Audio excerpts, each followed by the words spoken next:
YouTube Valley community, Sunrays fans, random people on the internet. My name is Giggens, and we're here today to talk about the one and only album by the Sunrays, Andrea. Produced by Murray Wilson, came out through Tower Records in 1966. The history of the Sunrays is fascinating to me because they started life as a band called the Renegades as they were like in 8th grade, and they grew up together in school. A couple of members dropped off here and there, and they got some of their other friends to come in and play with them. And they formed a really tight band, so much so that when one of the guys, Eddie Medor, went to Hollywood Professional High School, he met Carl and Dennis Wilson. Carl was a big fan of the Renegades, told his dad Murray about it, because Murray was looking to get into producing more band, or managing more bands. And that led to a tryout session at the Wilson house up until apparently like 4 in the morning, as the rumor has it. Murray said, look, if you follow what I say and do what I do, you guys will have a hit record. Go home and write some songs. So they went home and wrote I Live for the Sun, which ended up being just past the top 50.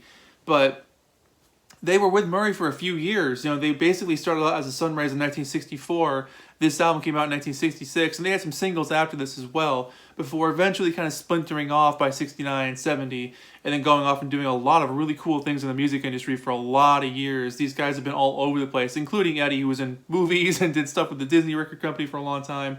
A fascinating group, and for me it's one of those snapshots in time. It's a very that thing you do kind of thing for me, where like the band gets that lucky break, they got that producer or manager who wants them to succeed, they go out and succeed for a little while, and then things just kind of dry up.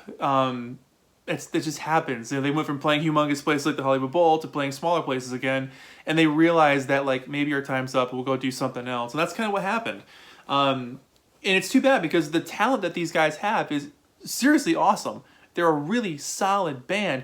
I don't feel like it's completely fair to say that they're a Beach Boys ripoff, because for me, they sound more like Frankie Valli and the Four Seasons mixed with the Happenings, with some Beach Boys influence sprinkled here and there. They're not just a Beach Boys ripoff. Yeah, for some reason they put the striped shirts on. I don't know why they did that. Like, separate them from the Beach Boys. But the cool thing about them too, the very first single that came out on Tower Records was their first single in 1964, and Capitol owned Tower Records, as they called Tower like the Capitol Tower. There you go. Tower existed for most of the 60s, about 64 to 70, somewhere in there, and had a lot of big hit records on it for like garage rock bands. So the Standells were on there. I'm pretty sure Pink Floyd, one of their albums, was on Tower as well. But they were definitely known as that sort of grungier, raw rock kind of record label. And this album is fantastic. I was very happy to pick this up recently. They really showcase their talents big time. And they got some heavy players on here too.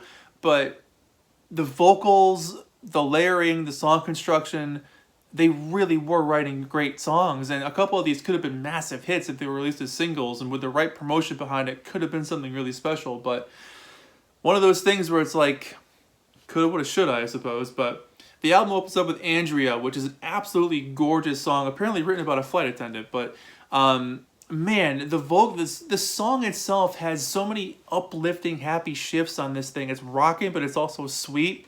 It's punchy, but it's also smooth.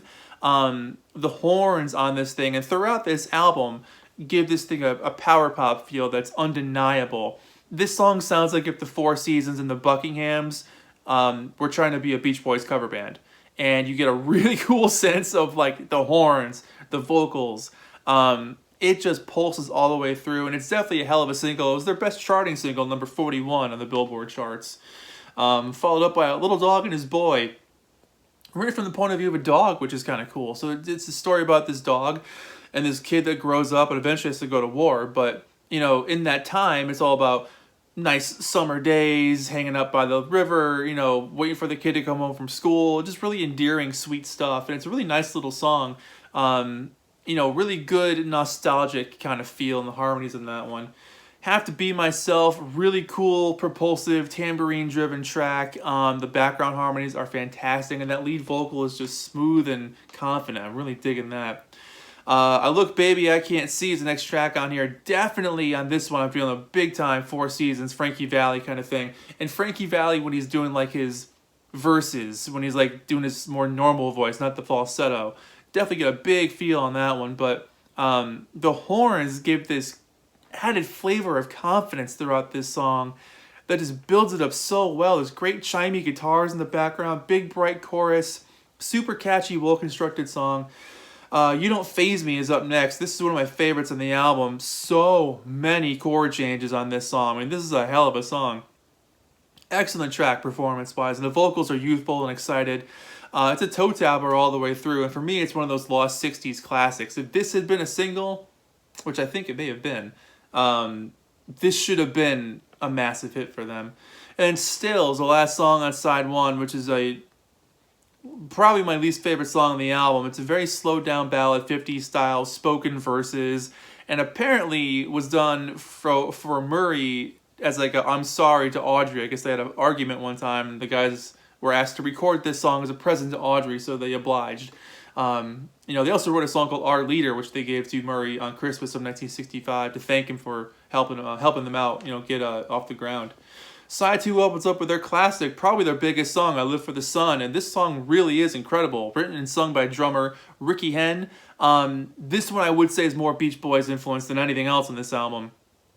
It's a total surf, car rock jammer, and it's cool because it influences, I feel like it takes both those influences. It's not just surf, it's not just car, it's got both. And I say both because they have that go before the choruses, which is very Little Honda, but they repeat it several times, which is very fun. But man, the soaring vocals, the falsetto on this thing, it definitely screams hit. It should have been a bigger hit than it was, but I mean, still, number 51 on the charts. I'd love to have a song that I wrote at number 51 on the charts. It'd be mind-blowing. Hell of a song. So if you hear one thing from this album that's like instantly accessible, that'll be a really good one to check out. Joanne, love the big horn section on this one. Really cool key changes, the shouts of hey that happen throughout this thing. Smooth rolling vocals again, upbeat fun. Better Be Good to Me.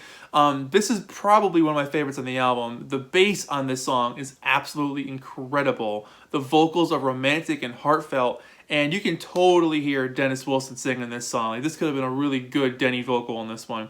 It's just dreamy and captivating. An excellent song from the heart, and for me, an absolute album standout. Up next, we've got Bye Bye Baby, written by Murray Wilson. Piano-led ballad, I should say. Gentle strings, sad harmonies, just a heartbroken kind of song, but it really works. Great emotion of loss and longing on this one. They do a great job of capturing that feel without it being cheesy. It's definitely got a good heart to it. Tears in My Eyes, the last two songs on here, Tears in My Eyes and Since My Finding You, are freaking great songs. Tears in My Eyes has this big game show chorus, horns, and really clean guitar stabs, wild drums, just a heck of a lot of fun on this one.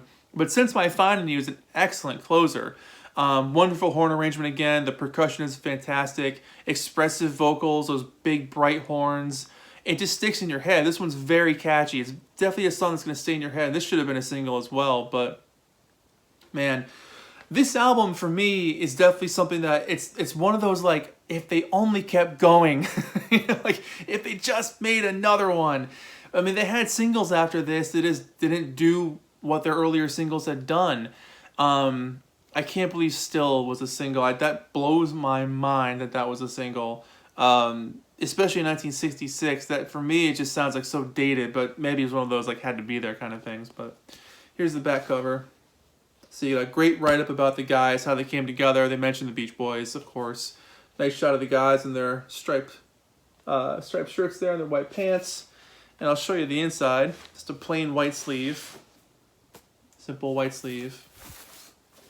And that classic red tower label. This is a sharp looking label. The record is in excellent shape. I don't know if it'll show up on the in the light there, but it's very, very clean.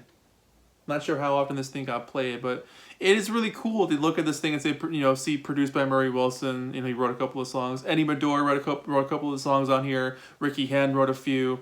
So there was a lot of in-group writing on this thing. It wasn't just them doing a bunch of covers or having people come in and write songs for them, which is nothing bad about that. But I think what's really cool about them is that they proved they can do it just as good as anybody else. And they were so young. That's the thing. These guys were in high school or just out of high school. And by the end of the decade, they were going to college and figuring out if they needed to stay in a band or not.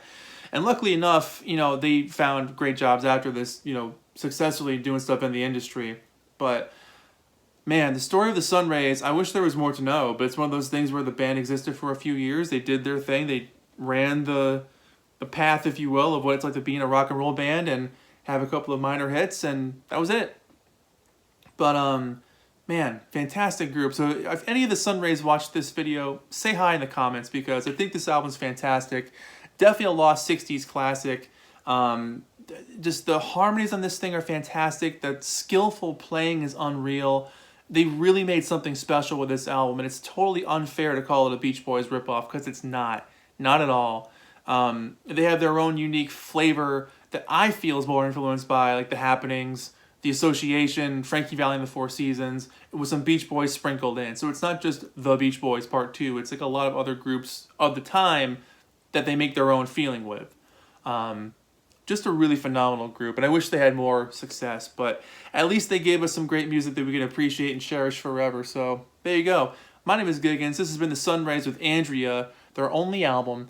This thing for me is easily an 8 out of 10. Hands down, fantastic listen. You will not be disappointed. There's not one bad song. Still isn't my favorite one. I might skip that one, but beyond that, everything else is fantastic. So there you go. My name is Giggens. This has been Andrea by the Sunrays. Thank you so much for watching. Thank you, Sunrays, for making great music. And let me know what you guys think about this record in the comments below. We'll chat about it. That's it. Thanks for watching. See you guys in the next video. Take care of yourselves. See ya.